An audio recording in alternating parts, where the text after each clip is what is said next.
sepanjang Sudirman Tamrin lomba lampu lampion, pusat-pusat perbelanjaannya lomba diskon, dan kami akan memberikan insentif pajak termasuk pembangunan untuk rumah susun. Bung Rocky, saya juga baru tahu, dulu nggak pernah dipindahkan, sekarang saya mulai memindahkan orang-orang yang tinggal di tempat pemakaman umum. Untuk memahami bahwa apakah komunikasi itu menyampaikan informasi atau menciptakan nuansa dan imajinasi. Politik hari ini viral bukan karena benar, true atau right, seperti tadi yang disebut Mas Sabrang, tapi karena emosional saja. Karena takut kumnya nggak dapat, takut nggak jadi profesor. Akibatnya apa? 1.200 profesor yang diundang di istana oleh presiden itu jadi dungu dalam 12 menit pertama jadi dungu.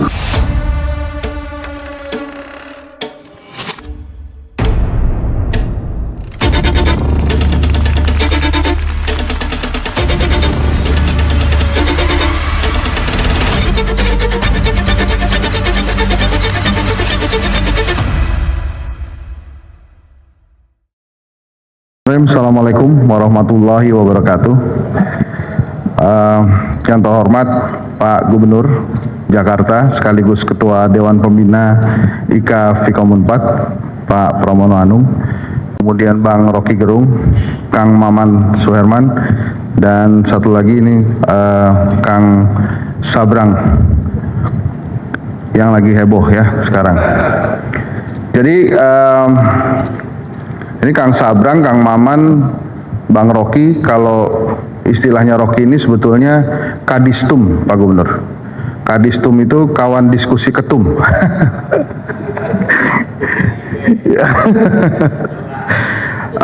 Teman-teman, saya mau perkenalkan sebagai beberapa pengurus IKA Fikom Unpad yang hadir hari ini. Saya juga ingin menyambut perwakilan dari Fikom Unpad, Prof. Kunto Adiwibowo, akan Prof sebentar lagi.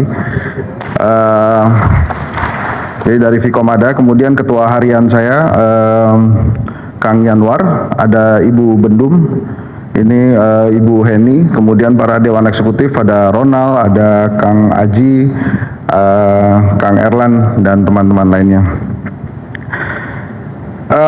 Pertama-tama saya apresiasi kepada Ketua Dewan Pembina sekaligus Gubernur Jakarta atas langkah-langkah yang dilakukan untuk mengatasi cuaca ekstrim, dan terasa betul 2 hari kemarin cerah Pak Gubernur, hari ini pun cerah insya Allah, jadi saya ucapkan terima kasih.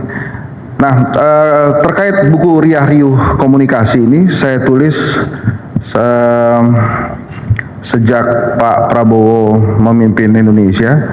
Kemudian saya paksa untuk mencetak setelah saya pikir ini harus dicetak Pak Gubernur, karena kalau tidak mungkin akan berjilid-jilid. Tapi semuanya adalah cara pandang saya melihat beberapa hal di Indonesia, semua dari sisi komunikasi. Terima kasih Bang Rocky sudah memberikan endorse juga. Kata Bang Rocky, komunikasi adalah transmisi kejujuran. Bang, ingat nggak yang lo tulis nih? Ingat ya?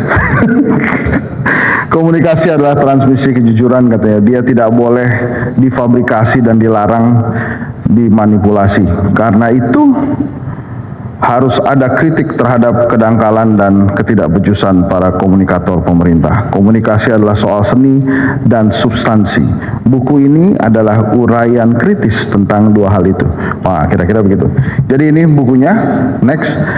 Sebelumnya saya juga tulis buku tentang momentum politik. Selanjutnya. Ya. Jadi ini isinya semuanya tentang komunikasi.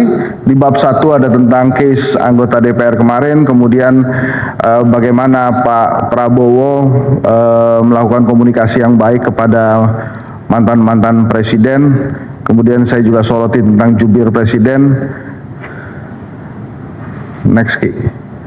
Kemudian ada pengalihan isu, apakah benar terjadi di Indonesia. Ada viral kontroversial geger Gus Miftah, teman-teman masih ingat.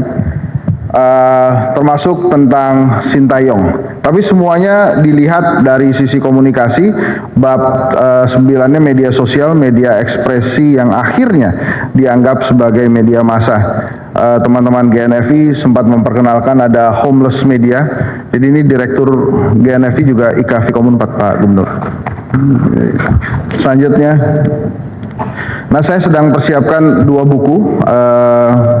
Selanjutnya adalah jadi buku yang pertama yang sedang disiapkan Estafet Ideologi dari Sumitro Johadikusumo ke Prabowo Subianto. Kemudian saya juga sedang siapkan, Pak Gubernur, Estafet Ideologi dari Bung Karno ke Ibu Megawati Soekarno Putri. Saya targetkan tahun 2026 ini keduanya meluncur bersamaan, insya Allah. Ya, jadi itu saya sekali lagi apresiasi. Ini adalah Executive Breakfast Meeting pertama di 2026. Sengaja kita tampilkan riah riuh komunikasi. Tadi Bang Rocky mengatakan, Hen, bikin ini setiap bulan dong. Ini setiap bulan, Bang. Memang topiknya beda-beda. Jadi kalau Abang sudah senggol tadi, mudah-mudahan Kang Maman, Bang Rocky bisa hadir setiap bulan nih untuk membahas para panelisnya. Gitu. Oh ya, topiknya beda-beda. Ya, satu lagi dari saya sebagai Ketua Umum melaporkan ke Ketua Dewan Pembina. Jadi kalau tadi masuk tuh ada QRIS, Pak Gubernur. Jadi hal seperti ini kita minta juga donasi dari para anggota supaya hal-hal seperti ini bisa terjadi. Tapi saya lihat ini bagaimana bendahara ini nggak ada di meja itu. Harusnya ada di meja, ya. Tapi jangan di meja ini, jangan. Yang meja-meja yang lain supaya itu ya. Sama satu lagi, memang kami sedang dalam proses mencari sekretariat, Pak Gubernur. Ya gini, apa kita laporkan juga kan, ya, lagi mencari sekretariat gitu kira-kira. Ya Pak Gubernur ngerti lah ya, orang komunikasi kan, pasti ngerti. Terima kasih teman-teman. Selamat berdiskusi. Assalamualaikum warahmatullahi wabarakatuh. Bismillahirrahmanirrahim. Assalamualaikum warahmatullahi wabarakatuh. Salam sejahtera bagi kita semuanya. Om Swastiastu, Namo Buddhaya, salam kebajikan rahayu. Yang sungguh saya hormati Ketua Umum Ikatan Alumni Fakultas Ilmu Komunikasi Universitas Padjadjaran, Bapak Hendri Satrio. Sahabat saya, narasumber yang selalu dibilang paling istimewa, Rocky Gerung, harus disebut duluan. Dan saya barusan menemukan, nanti saya akan kasih ke Rocky, foto saya sama Rocky tahun 84, ketika kita masih menjadi aktivis mahasiswa. Jadi Rocky rupanya aktivis mahasiswa beneran pada waktu itu. Kang Maman, yang saya hormati, Sabrang Leto, saya termasuk penggemar lagunya. Bapak Ibu saudara-saudara sekalian, saya merasa mendapatkan kehormatan hari ini menjadi narasumber sekaligus membuka acara ini. Saya tidak akan membuka secara formal, tetapi saya akan menyampaikan beberapa hal yang mungkin bisa menjadi bagian dari apa yang selalu teman-teman komunikasi inginkan. Hanya memang nggak fairnya, saya sudah diwanti-wanti, saya harus membaca bukunya Hendri Satrio dan harus menggunakan terminologinya dia begitu. Padahal Hendri Satrio ini selain ahli komunikasi sebenarnya ahli politik juga begitu. Belum aja udah minta ruangan sama gubernurnya. Bapak Ibu saudara-saudara sekalian, bagi saya pribadi sebagai orang yang lama di birokrasi pemerintahan, saya termasuk dari muda menjadi anggota DPR RI pertama kali tahun 99 dan sekaligus menjadi sekretaris Wakil Presiden Megawati pada waktu itu, dan terus nggak pernah berhenti sampai hari ini. Artinya apa? Dalam hal yang berkaitan dengan komunikasi, saya melihat bahwa terutama bagi pejabat, komunikasi itu jangan dianggap sebagai publikasi. Komunikasi itu ruang dialog yang terbuka, dan orang dalam ketika sudah menjadi pejabat maka dia harus tahu menempatkan dirinya.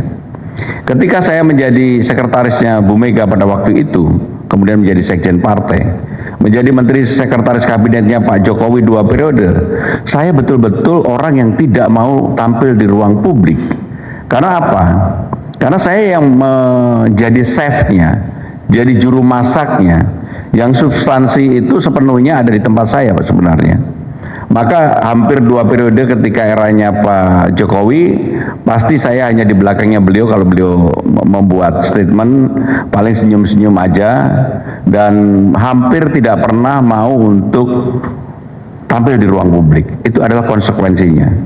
Sehingga dengan demikian, ketika kemudian harus menjadi calon gubernur, saya sendiri kaget dengan diri saya sendiri.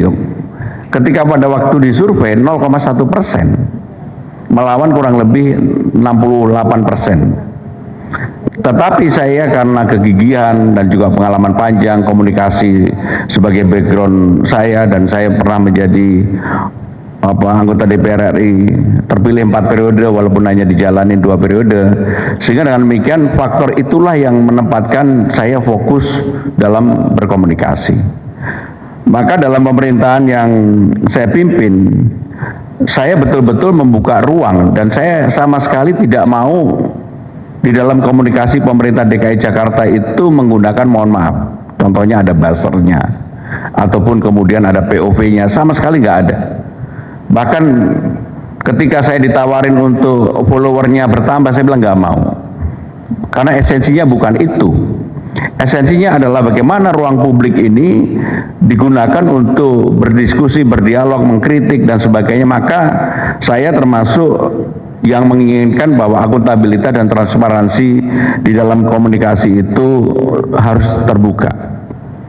Jadi ruang untuk mengkritik pemerintahan yang saya pimpin sangat terbuka. Sekarang ini ketika saya banjir, kritiknya bukan tentang banjirnya, kenapa saya ngurus Persija gitu. Makanya tadi waktu foto sama Rocky saya sengaja the Jack begitu, karena itu yang akan viral pada hari ini. Bahwa banjir saya dianggap masih ngurus Persija, padahal habis ini saya ke Jakarta Barat untuk melakukan penggalian beberapa ruas sungai. Maka dengan demikian, di dalam memimpin Jakarta harus ada target utama. Dengan Undang-Undang Nomor 2 Tahun 2024, Jakarta ini berubah. Kalau dulu Jakarta hanya menjadi ibu kota, sekarang ini Jakarta masih menjadi ibu kota, tetapi menjadi kota global dan pusat perekonomian nasional. Makanya ada perubahan yang mendasar, kebudayaan atau budaya utamanya adalah Betawi.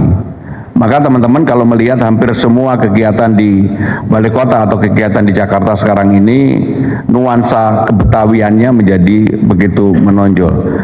Sebagai Gubernur Jakarta tentunya saya harus punya target. Ketika saya menjabat, Jakarta ranking 74 dari Global City dunia. Dalam 10 bulan ini kita sudah naik menjadi ranking 71. Saya menginginkan Jakarta bisa menjadi top 50 dunia. Maka untuk itu harus dipersiapkan dan harus dilakukan. Saya memulai dari hal-hal kecil. Saya mengatakan bahwa saya akan melanjutkan hal-hal baik dari seluruh gubernur yang ada, dan secara konsisten saya lakukan. Monorail yang sudah 21 tahun di Jalan Rasuna Said sekarang sudah mulai dipotong, dan nanti saya yakin bulan September pasti akan jauh berbeda, karena Jalan Rasuna Said mudah-mudahan bisa seperti Jalan Sudirman Tamrin. Yang kedua adalah yang kemarin saya lakukan, saya melakukan groundbreaking untuk menyambungkan Ancol dan JIS, termasuk kemudian KRL ke JIS. Mudah-mudahan bulan Maret ini sudah bisa, dan April saudara-saudara sekalian nonton sepak bola atau nonton konser sudah bisa menggunakan KRL sampai dengan di JIS. Karena problem utama di JIS adalah masalah parkir. Dengan disambungkan sekarang dengan Ancol, maka nanti di JIS semua parkir mobil tidak lagi di JIS, atau motor tidak lagi di JIS, tetapi di Ancol. Parkirnya bisa 10.000 mobil, kalau untuk motor pasti lebih dari itu. Sehingga dengan demikian JIS dan Ancol betul-betul akan menjadi harapan baru atau masa depannya Jakarta. Dan untuk itu kami membangun untuk bahwa apapun yang tadi monorail kan peninggalan Bang Yos. Kalau JIS ini kan dibuat oleh Mas Anies, maka saya lanjutkan itu. Sebab kalau tidak, maka JIS itu orang akan kesulitan untuk sampai dengan di JIS. Nah, apa dengan Ahok? Sumber waras. Alhamdulillah sumber waras sudah selesai. Saya sudah mengajukan kepada Bapak Presiden untuk menjadi rumah sakit yang dikelola oleh pemerintah DKI Jakarta, tetapi rumah sakit internasional, menjadi PSN, Proyek Strategis Nasional. Jadi dengan cara-cara itulah saya kemudian bekerja. Ruang-ruang publik saya buka lebih lebar. Contohnya, museum, perpustakaan. Dulu jam 3, jam 4 tutup. Sekarang sampai dengan jam 10, jam 11. Bahkan perpustakaan HB Yasin sekarang ada permintaan untuk dibuka 24 jam. Saya sedang mempertimbangkan itu. Orang-orang seperti saya, Rocky, Kang Maman pasti senang kalau ruang-ruang seperti ini banyak. Taman-taman di Jakarta saya buka 24 jam. Dulu orang diprotes, takut ini menjadi pusat mesum. Ya kalau yang ditakutin mesumnya, ya mesumnya yang harus hilangkan, bukan kemudian tamannya tidak dibuka. Sekarang taman-taman kami buka 24 jam dan sebentar lagi tanggal 5 Februari besok saya akan meresmikan Taman Bendera Pusaka, menggabungkan 3 taman yang ada di Jakarta Selatan, Ayodhya, Langsa, dan Leuser menjadi taman yang ada jogging track kurang lebih 1,2 kilo. Jogging tracknya lebih panjang dari GBK. Maka dengan berbagai ruang-ruang yang kita buka itu, termasuk hal-hal kecil, saya sampai nggak habis pikir. Misalnya yang terjadi di Cikini, ada jalan penyeberangan, udah lebih dari 20 tahun lebih, ada pagarnya, nggak ada yang membuka pagar satupun itu. Padahal simple. Saya datang ke Kementerian Perhubungan, saya minta izin, boleh nggak pagarnya saya bongkar, saya buatin pelikan cross dan diatur, dan alhamdulillah sekarang orang dari hal-hal kecil itulah menjadi perhatian publik, termasuk di Palmerah. Sebentar lagi saya akan bongkar, buka pagar yang ke pasar dan sebagainya. Maka dengan demikian memang harus dilakukan kerja-kerja detail. Termasuk ketika kemacetan terjadi di TB Simatupang, saya turun sendiri, saya lihat apa penyebabnya, dan alhamdulillah kita bisa pecahkan. Maka dengan demikian saudara-saudara sekalian, bahwa persoalan-persoalan elementer, persoalan dasar akan ada, tetap ada. Contohnya banjir. Saya dikritik kenapa untuk menangani banjir ini modifikasi cuaca. Saudara-saudara sekalian, kalau tidak saya lakukan modifikasi cuaca, Jakarta pasti banjirnya lebih dari itu. Bahkan dulu orang berani melakukan modifikasi cuaca hanya sekali. Di era saya bilang enggak, 4 kali. Karena apa? Udah di atas 300 mm per hari. Dan kalau itu dibiarkan 2-3 hari yang lalu, tanggal 22, Jakarta pasti banjirnya luar biasa. Nah, yang seperti itulah keputusan itu ditunggu. Maka apa yang saya lakukan di internal adalah saya melakukan debirokratisasi. Problem utama salah satu orang tidak percaya dengan birokrasi di Jakarta adalah masalah trust. Saya sampaikan secara terbuka. Kebetulan ada beberapa pejabat yang ada di DKI Jakarta. Saya udah selesai dengan diri saya sendiri. Maka saya akan membuka transparansi untuk itu.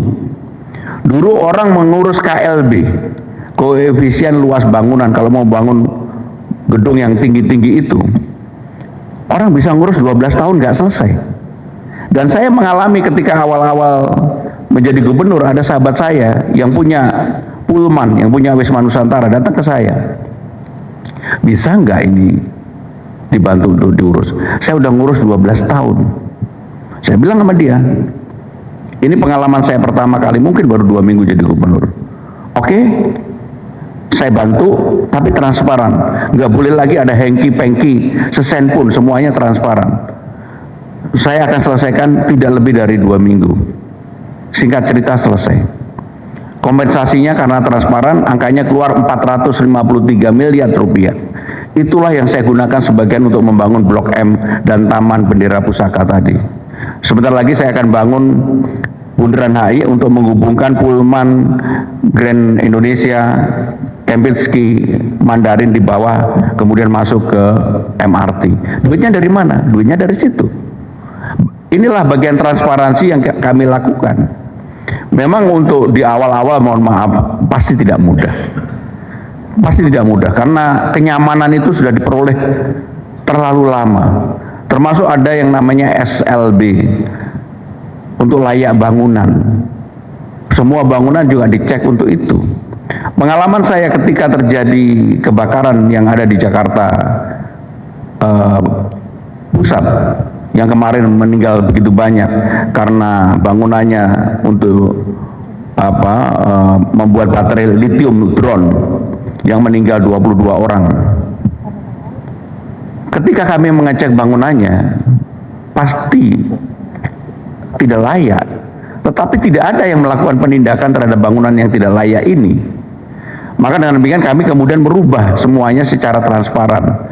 Dan terus terang Rocky dan teman-teman sekalian, untuk merubah itu perlu waktu dan tidak gampang.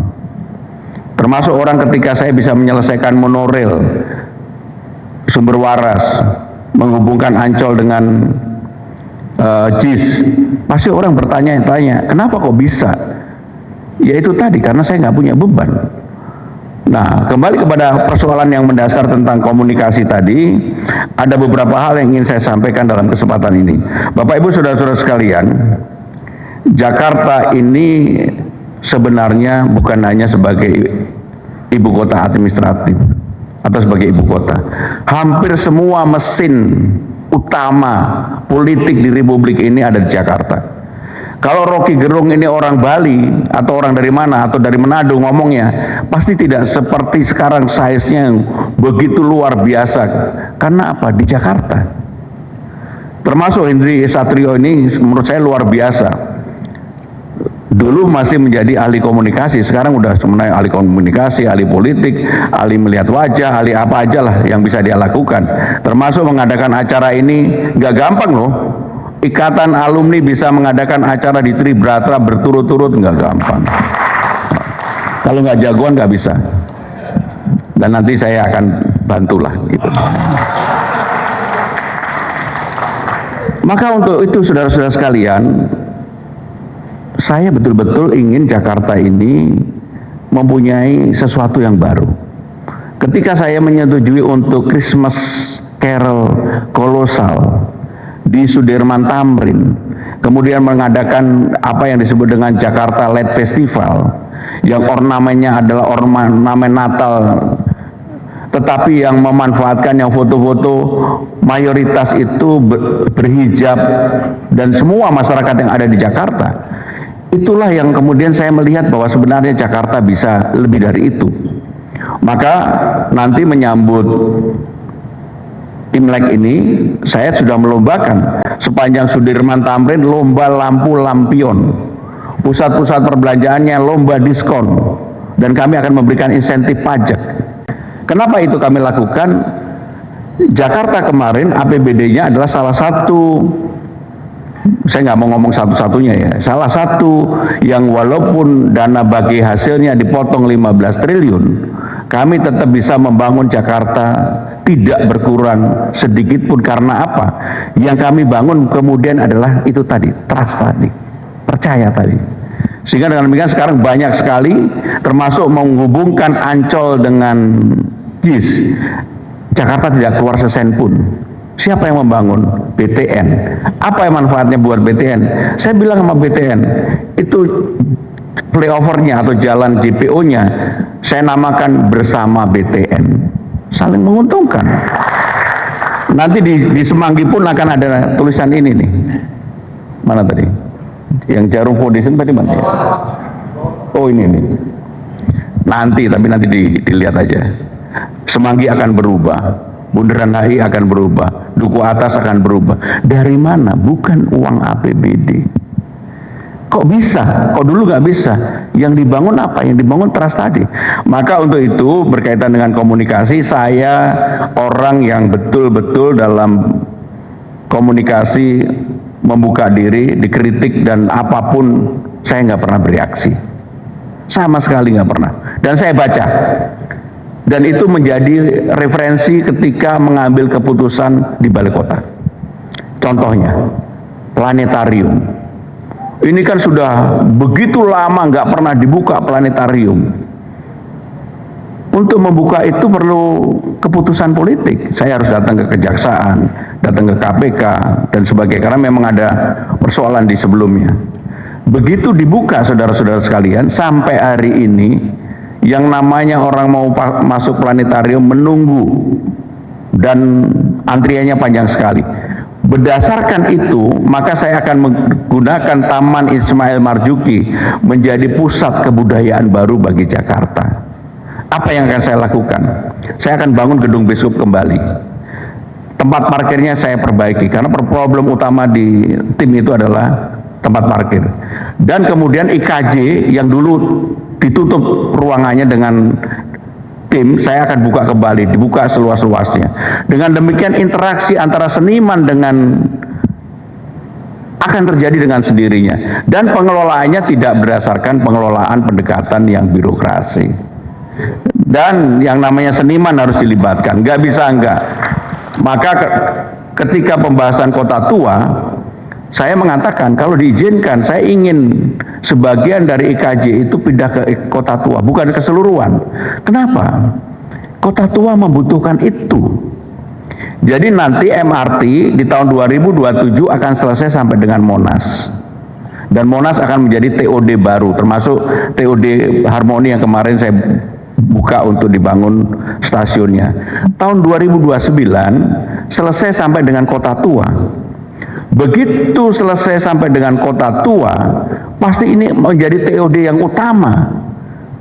Kenapa utama?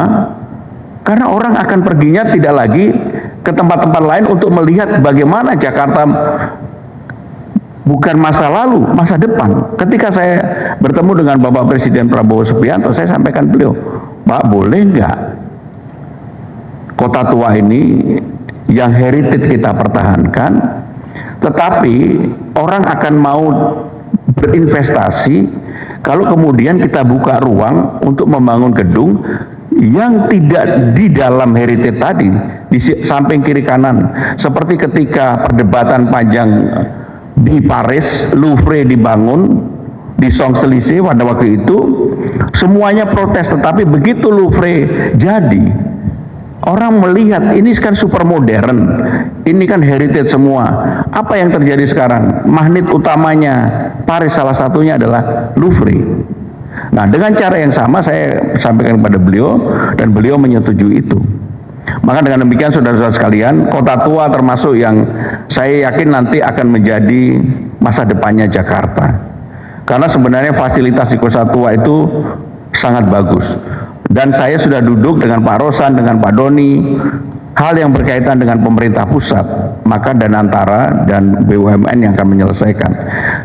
Untuk hal yang berkaitan dengan pemerintah DKI Jakarta, apa yang dilakukan? Memperbaiki infrastruktur dasar, jalan, sungai, dan macam-macam, termasuk restoran-restoran kita tata kembali. Sekarang ini rata-rata orang datang ke kota tua sudah cukup tinggi, sekitar 20.000 hari Sabtu dan Minggu. Tapi mohon maaf, orang yang datang bukan orang yang spend uang untuk belanja. Rata-rata mereka datang pakai KRL. Nah, kalau kemudian nanti MRT-nya udah jadi sampai dengan kota tua, saya yakin pasti yang datang akan berbeda naik MRT. Sehingga dengan demikian pasti pelan-pelan kebutuhannya juga akan berbeda. Maka dengan demikian Bapak Ibu saudara-saudara sekalian, itulah yang saya lakukan. Dan yang terakhir, saya mohon maaf karena masih ada acara lagi. Problem utama di Jakarta adalah Gini rasio. Perbedaan orang kaya dan miskin yang sampai hari ini saya secara jujur harus mengatakan tidak tambah turun tetapi tambah gede. Sekarang ini ada di angka 0,43. Kenapa terjadi? Semua indikator Jakarta, APBD kita, strategi kita, semuanya positif. Bahkan saya menerima piagam penghargaan, hampir semuanya juara satu, hampir semuanya. Mungkin lebih dari 20-an lebih. Tetapi saya tidak bangga dan tidak berarti apa-apa bagi saya pribadi. Dan hampir saya tidak pernah menerima sendiri untuk itu. Karena problem yang utama bagi saya adalah Gini rasio tadi. Dan untuk itu apa yang saya lakukan? Yang pertama ada yang namanya KJP, Kartu Jakarta Pintar. itu dibagikan lebih dari 707.000, 1,6 triliun. Kartu Jakarta KJMU mahasiswa unggul dibagi lebih dari 16.900, kurang lebih 380 miliar. Kalau dana bagi hasil saya kemarin tidak dipotong, tahun ini saya sudah mengadakan LPDP yang dikelola sendiri oleh pemerintah DKI Jakarta, 100 orang. Tetapi karena dipotong, tentunya kami belum bisa untuk itu. Tapi mudah-mudahan tahun depan, saya ketika ketemu Pak Purbaya, saya minta jangan dipotong lah, supaya saya bisa memberikan untuk itu. Tetapi yang paling mendasar, ketika dipotong 15 triliun tadi, saya nggak boleh hal yang berkaitan dengan kebutuhan masyarakat yang tidak mampu. Maka untuk KJP, KJMU, pemutihan ijazah, dan juga bantuan-bantuan bansos sama sekali tidak dikurangi. Karena itulah problem utama di Jakarta. Termasuk pembangunan untuk rumah susun. Bung Rocky saya juga baru tahu. Dulu nggak pernah dipindahkan, sekarang saya mulai memindahkan orang-orang yang tinggal di tempat pemakaman umum. Jadi saya pindahkan dari TPU-TPU yang ada. Kita berikan kesempatan mereka tinggal di rumah susun. Kalau mereka dipindahkan tinggal dan harus bayar rumah susun, pasti nggak mampu. Maka 6 bulan kita bebaskan, bagi lansia kita gratiskan. Termasuk mungkin hanya di Jakarta 15 golongan untuk transportasi digratiskan. Sebenarnya Rocky Gerung kalau mau ngurus, karena udah lansia juga boleh. Karena batasnya 60, udah boleh. Tapi kan Rocky Gerung janganlah, udahlah. Nggak ada yang seflamboyan dia begitu. Bapak Ibu saudara-saudara sekalian, sehingga dengan demikian itulah yang kami lakukan di Jakarta, dan saya termasuk berkali-kali mengatakan kepada teman-teman di Balai Kota, kebetulan ada Kepala Dinas Kominfotik Jakarta, ditampilkan apa adanya aja, nggak usah terlalu dibumbu-bumbui yang ini. Termasuk kemarin ketika kami membantu Aceh, kemudian Sumatera Utara dan Sumatera Selatan, saya yakin kami pasti membantunya paling sering dan amonnya juga signifikan. Tetapi saya termasuk orang yang nggak mau menyampaikan itu, karena itu ya udahlah, memang menjadi kewajiban kami. Selama kami bisa, kami akan lakukan itu. Demikian, terima kasih. Wassalamualaikum warahmatullahi wabarakatuh.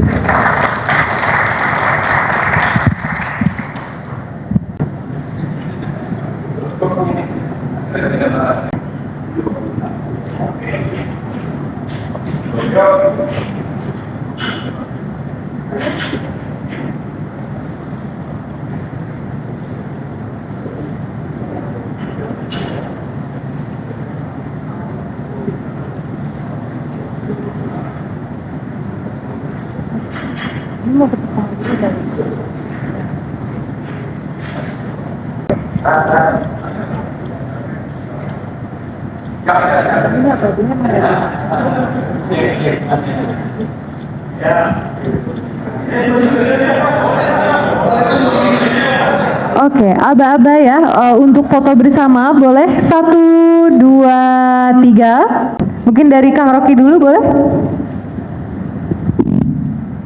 Itu pertanyaan generik begitu nggak bisa dijawab. Kan mesti dipisah tuh, masyarakat mana? Masyarakat Indonesia yang bungu itu adalah rektor-rektor yang nggak mau bertanya kritis ketika dikumpulin presiden. Kan kita semuanya nggak ada urusan dengan itu kan, kita tetap bertanya, kasih pendapat tuh. Jadi mesti tajamin juga pertanyaannya tuh. Apakah masyarakat Indonesia tidak lagi kritis? Iya, tidak lagi kritis. Buktinya ada netizen yang dipanggil polisi. Apakah masyarakat Indonesia kritis? Buktinya ada rektor-rektor yang dungu, kan nggak mau ngomong di depan presiden. Jadi mesti tajam dulu pertanyaannya. Oke, baik. Oke, boleh beri tepuk tangan sekali lagi. Mungkin kita juga udah hadir bersama kami. Kang Hendy boleh, Kang mungkin sapa-sapa lagi kembali dan kita bisa lanjut untuk diskusi pada pagi hari ini. Oke, mungkin boleh jika ada yang didiskusikan mungkin boleh.